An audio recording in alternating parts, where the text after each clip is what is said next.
And YouTube. Hello to the both of you. I still want Lance to write us a jingle. Yep. Maybe for next year. I'd say, Lance, if you're watching this, but there's no way he's watching it. No, he's not the biggest sports guy. No. All right. Welcome back to Recharge and our weekly fantasy injury report. Dr. Shirokobrod. Dr. Cory Hough. And got a little bit of a busier week. A few more injuries. Yeah, first I want to put all the cards on the table. Gene and I are playing each other. I don't have cards. Oh, yeah. Gene and I are playing each other this week in our Recharge League. So we can't make stuff up? Yeah, no making stuff up because we'll know it. We'll know that each other is making things up. Yeah. I really don't want to lose because as gracious as a loser Gene is when he does lose, he's just as bad in the opposite direction when he wins. So I don't want to put up with him for a whole week. So I'm really banking on. And of course, this is my bye week where I have 4 or 5 starters on bye. So I already have my strategy. I've already thought this through. If I beat you this week, I'm literally going to say nothing. I'm just going to walk around you and not say anything. Just give you the silent win treatment. I think that's better. I don't know. No, I don't think so. No? I think that's going to be excruciatingly worse. But we'll find out because I'm planning on winning. Yeah, you are projected to win by 0.2 points as of today. By half? That went up? Yeah. Okay. Yeah, you're projected to win now. That must be our first caller. Caller number 1. Yes, the answer is I am going to win. But I was also projected to win by 20 points last week, and I lost by 20 points. Yeah. So, fantasy football, right? Yep. It's the best and the worst at the same time. Well, let's talk about our first Told You So segment. We talked about this at length for the last couple of weeks. So our Told You So is Mac Jones. And, well, we talked about a couple things. Number one is you probably shouldn't be playing him anyway unless you're crunched for a quarterback. Which in our league, it's 14 teams. You need quarterbacks. Yeah, he might have started. Especially on the bye week. Yeah. But you really need to be careful with high ankle sprains. And one of the reasons, aside from the Told You So, is there's a lot of high ankle sprains or proposed high ankle sprains. This season, but also this week. This week, yeah. So Mac Jones obviously showed that.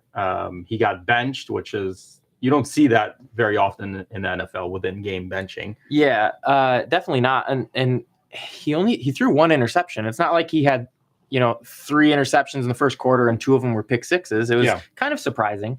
But in his absence these past few weeks, Bailey Zappi has looked very good. So now, well, let's not get carried away. I mean, he looked pretty terrible towards the end of the game. Yeah, but didn't they beat the Packers? Wasn't that a big win for them? Yeah. But they also got trunched last week. Oh, yeah. Well, it happens to the Bears. That's right. Yeah.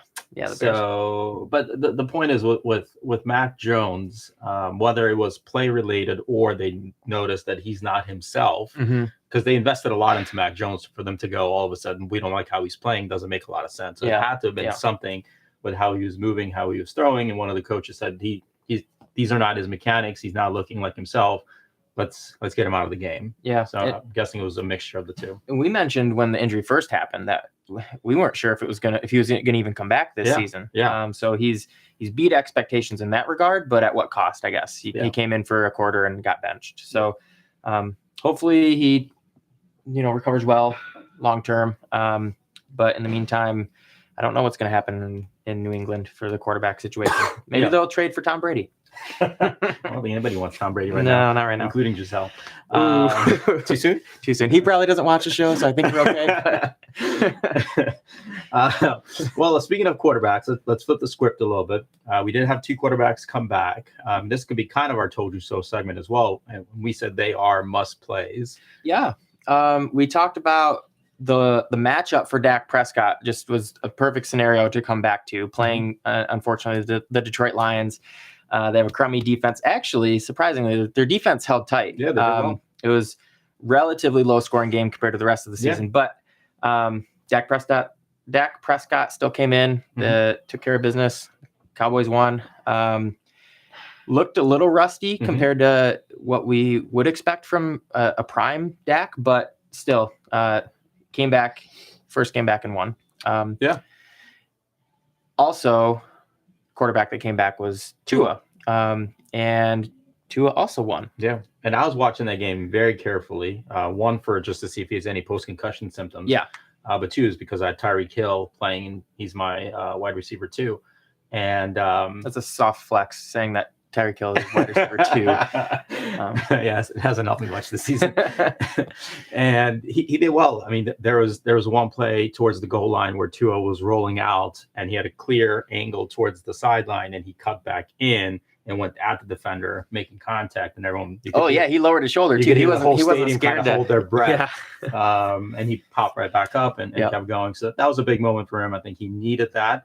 Not necessarily needed that from a safety standpoint. He would have been better off going to the end line. But I think he needed that from a player standpoint to go, I truly am ready to return to sport, and this is part of playing football. And that wasn't a soft hit either. No, it was a good football hit. Yeah. What I liked out of that game, and you never know what to expect with like what the coaching staff is going to do with the first game back for a quarterback after injury, if they're going to run the ball more. But they came out slinging. Yeah.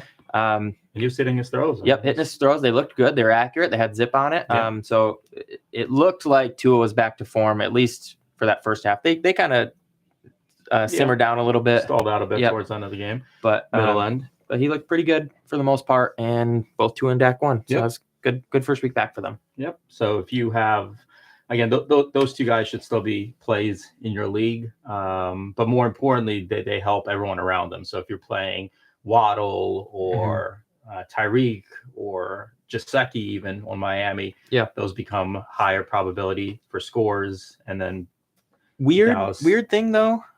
Michael Gallup had 0 points. I know against the Lions with Dak coming back. That was surprising. I think I told you last week. Play every Cowboy you have against the Lions. And I almost did. I almost had Gallup on my flex, and I moved him at the last minute. Yep, and good thing you did because 0.0 points. You and I scored just as many fantasy points as Michael Gallup did last week. Just as many catches, just as many touchdowns. Oh, you mean like actually? Physically, yeah. I'd like to think I scored more, but it's surprising and not. Like there is always the rust factor coming in, especially with the hand. But you know, it does make sense. I'm just thinking of it. If I'm coming back from injury and I want to make sure like I perform well, I'm going to throw it to my number one guy. Yeah. And that's CeeDee Lamb for the Cowboys. Or Chekhov's too. Yeah. Running backs. Yep. So Pollard is always going to get a little bit more play in that regard, which I'm happy about because I have him.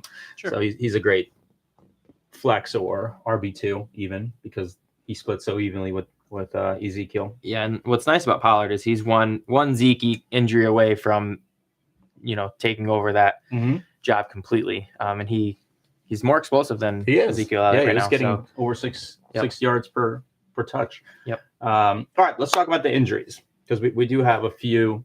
The biggest one, or arguably the biggest one, is Breece Hall outside. Yeah, and it's the biggest for two reasons. One, it's a season ender. And two, he was looking awesome. Yeah, he was looking great. Like on pace for what could have been rookie of the year numbers as a running back for the New York Jets. And the Jets offense really needs some type of playmaker because their quarterback is not throwing the ball. He's averaging like 150 yards a game, but they're still winning, and they're winning arguably because of Breece Hall.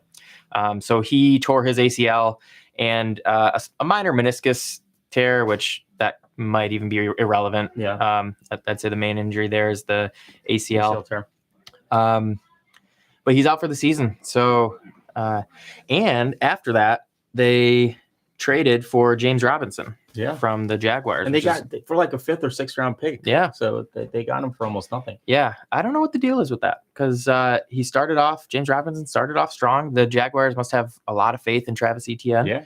So it's very similar to what we were just talking about with Zeke and Pollard because Robinson would get the first down, even sometimes second down carries, but then Etienne would start slowly coming in, and similar to Pollard, he would have more explosive plays and more yards per carry. And I guess over time, it just makes more sense to give him the ball. Yeah, they have more draft stock into Travis Etienne. He was a very high draft pick last year. James Robinson was actually a pretty low draft pick for them. I think around 5 or 6. Yeah, he was more of a surprise. Yep. That Yeah. diamond in the rough. Yeah, great player. Hopefully he can do good things with the Jets. It'll likely be a Michael Carter, James Robinson split there. Another two-headed dragon. Which is more and more common in NFL these days. It is. I think they're realizing that those workhorse backs are few and far between. Yeah. I mean, you have even Derrick Henry last year finally had an injury, but this year he's back at it. There's not too many of them that are every down backs anymore. Yeah, it's tough to do that in the NFL these days.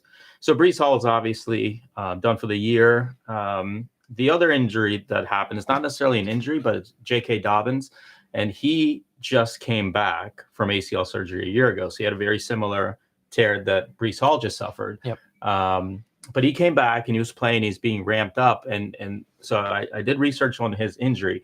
He had arthroscopic knee surgery, and it wasn't because anything was damaged. It was because he wasn't fully happy with how his knee has rehabbed and hasn't gotten his full range of motion. This is the surgery that he just had recently. Correct. Like, a week ago. Yeah. So J.K. Dobbins is out for about 4 weeks because he was put on the IR. So he's going to be missing at least 4 games.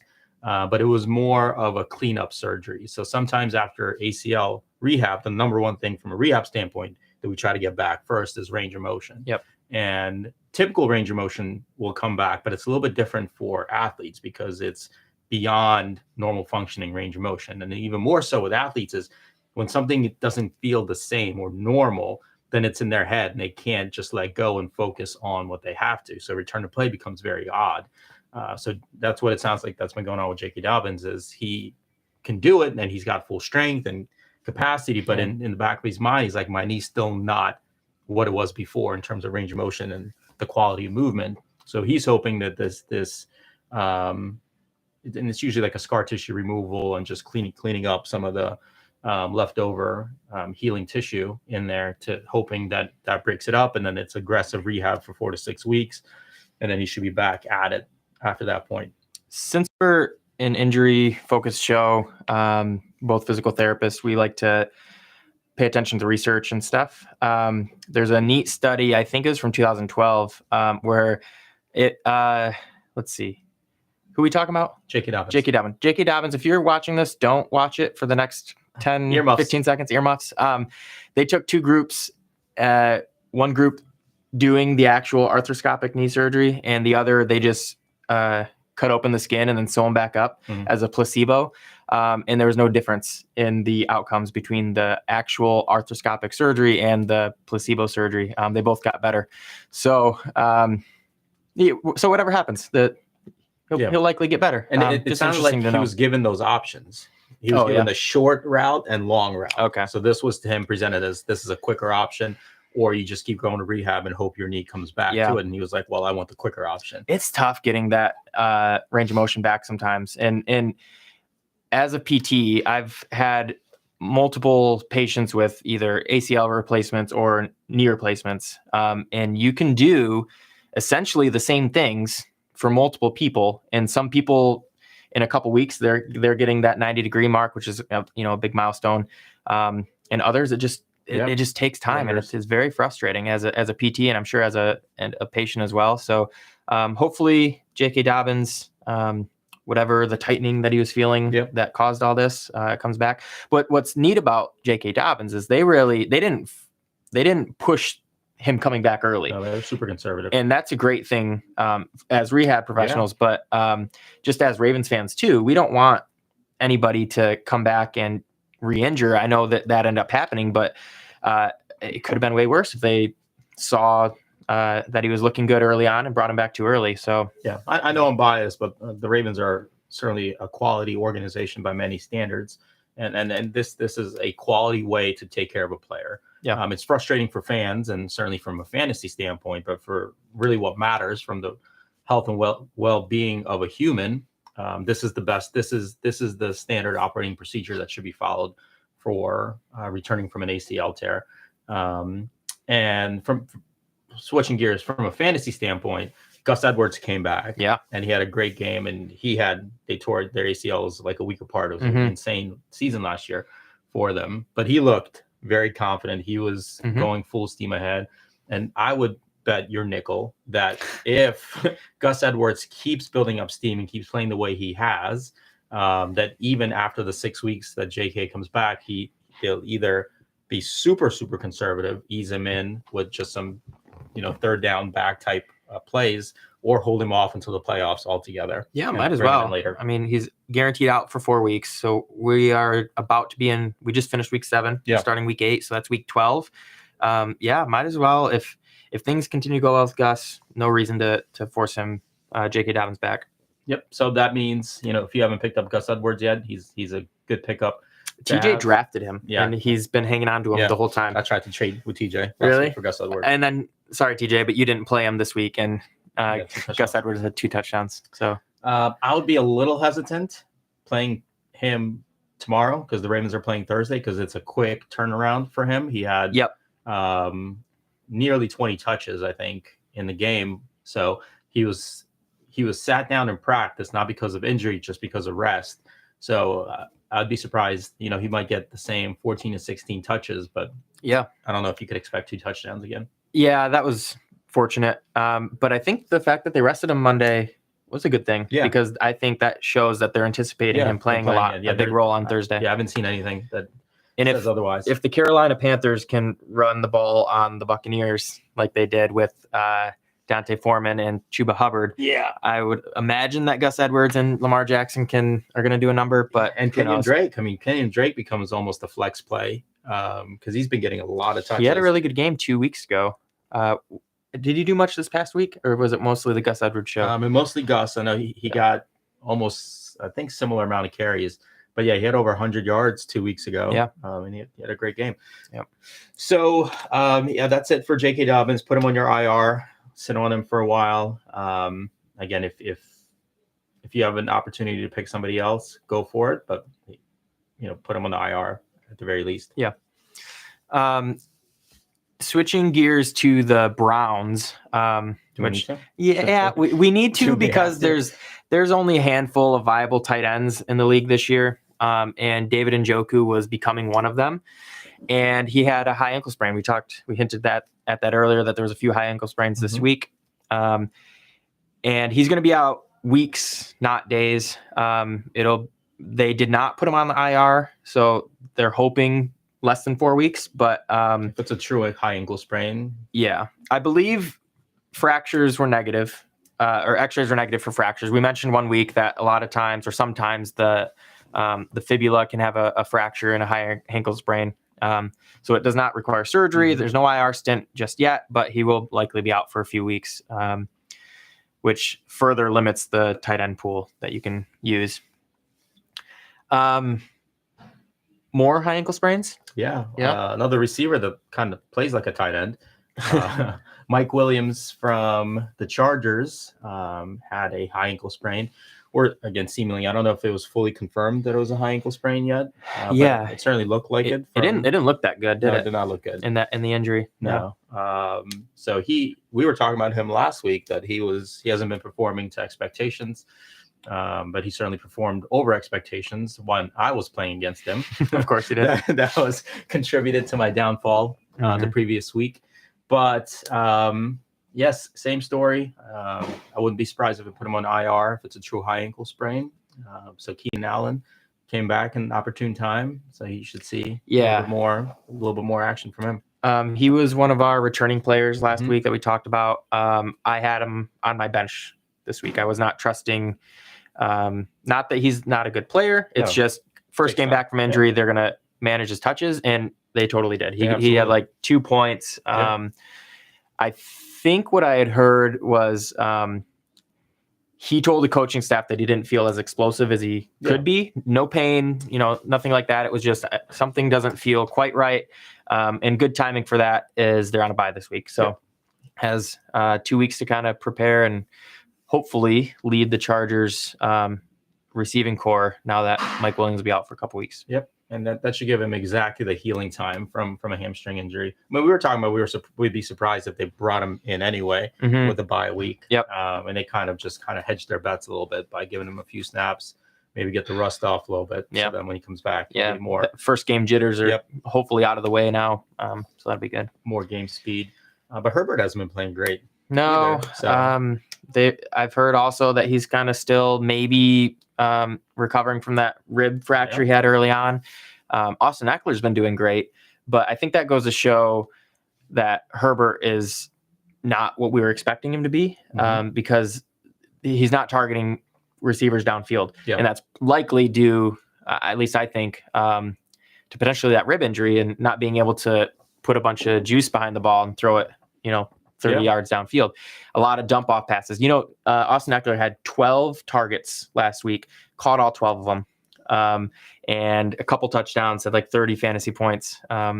So great for me because I had Austin Eckler, but I also had Herbert. So good and bad. But well, Austin Eckler will take his throws to the bench this week. Yeah. All right. Who else is going to the bench? A few more people. DK Metcalf he was carted off the field. So it was weird. People didn't know if he needed to poop. Or you saw that, right? Pull the Lamar. No. DK, I don't know if he scored a touchdown, but he was in the end zone and he called over the cart to take him off the field, and people were like, what happened? This was a few weeks ago. And then it turns out he tweeted that he really needed to go to the bathroom and he didn't think that if he walked, he would make it. So he got a cart ride. No, but this time, not so much. Not so much. He did have a knee injury. It didn't look good. Because they carted him off the field, people were expecting maybe the worst, but they only see a patellar tendon injury. That's all I know. I don't know if it was a tear. Likely not, because supposedly he wanted to practice the next day. Yeah. So he's only questionable, but I think hopefully DK managers and DK himself have dodged a bullet on a severe injury. Yeah. It looked worse than what the end result has been so far. Yeah. I'd still be very cautious with playing him this week. Either way, if a patellar tendon injury, patellar tendon is your quadricep muscles, they end at the bottom of your knee, and at the top here it's your quadricep tendon, but it's the same tendon, but as soon as it crosses the knee and attaches to your tibia bone, it becomes the patellar tendon. The point is that it deals with explosion, and your quads deal with explosions, particularly with that initial sprint and cutting direction and jumping, which are kind of important. That's what DK Metcalf is good at. Running down the field, jumping higher than everyone. So I would bench him for at least a week if he plays. I don't expect him to play. I know he wanted to, but I feel like they'll probably sit him, which might increase, regardless, Tyler Lockett's output this week. Yeah, who was also questionable last week, but he played. So he should be good. Yeah. For Tyler. Who's going to the bench permanently is Matt Ryan. I started him last week because he was a streaming option. It was either him or Derek Carr for me. Yep. And he had a great game the week before, and I was like, hey, it's a divisional game. He'll step up, and Taylor's back. And no. Yeah.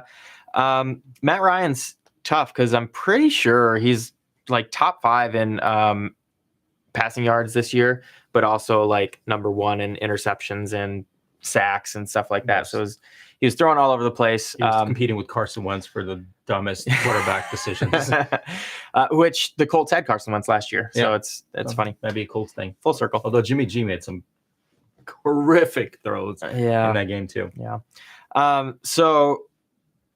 Matt Ryan was benched, but he also had a grade 2 AC joint separation. Your AC joint is in your shoulder, your acromioclavicular joint, your clavicles here, your acromion is this little hook that comes around from the scapula, forms a joint there. He separated it, grade 2, meaning it's worse than grade 1, but not as bad as grade 3. No surgery, but I didn't nail that description. Yes. You're welcome. That's what my doctorate program gave me. No. But it's the middle one. Yeah, it's the middle one. No, supposedly the story goes they were going to bench him anyway, regardless of the surgery. So now they have a rookie quarterback coming in, Sam Erlinger, I think is his name. He was a 6th round pick last year. Supposedly he is a lot more mobile than Matt Ryan is, especially at age 37, Matt Ryan. So interesting things might come out with the Colts, but I don't know what to tell you. I don't expect right away Matt or Erlinger to be a viable starter, but Nope. bye weeks, crazier things have happened, Yeah. I guess. You just gotta.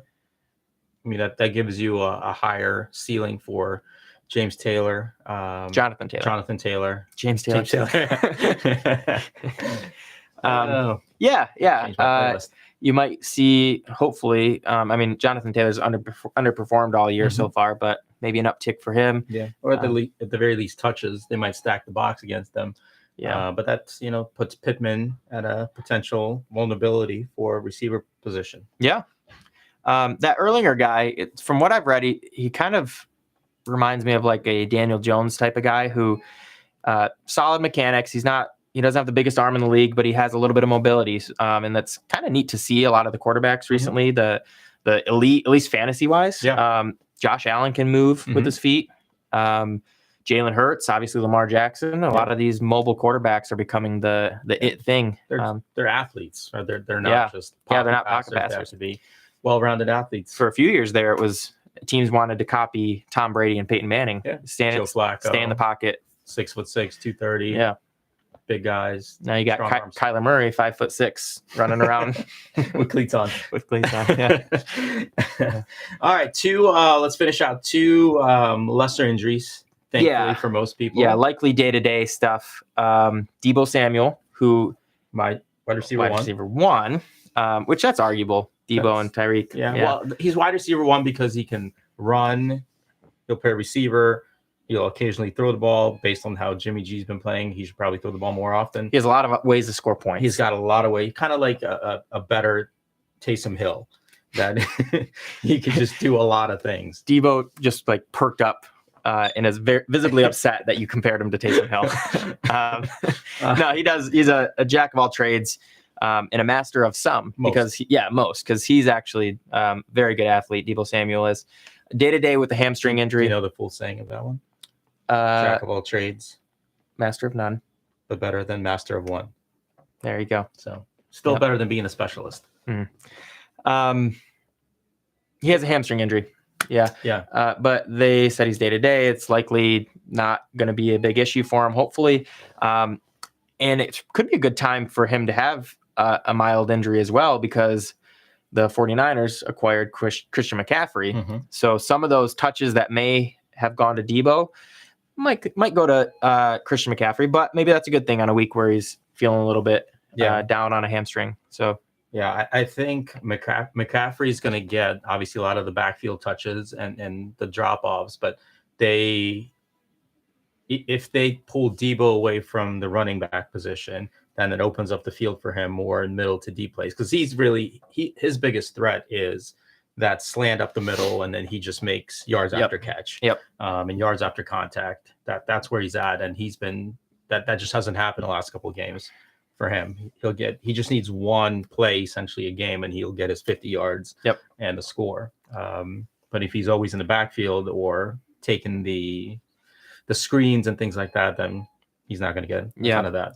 And now he can do what he was put there to do, is to be the number one guy for receiving options. Yeah, to be the dynamic play guy. Yep. For sure. It would be cool to have a 2 backfield set with Christian McCaffrey and Deebo Samuel at the same time. Terrifying. What are the defenses going to do? Like, who are you going to go after?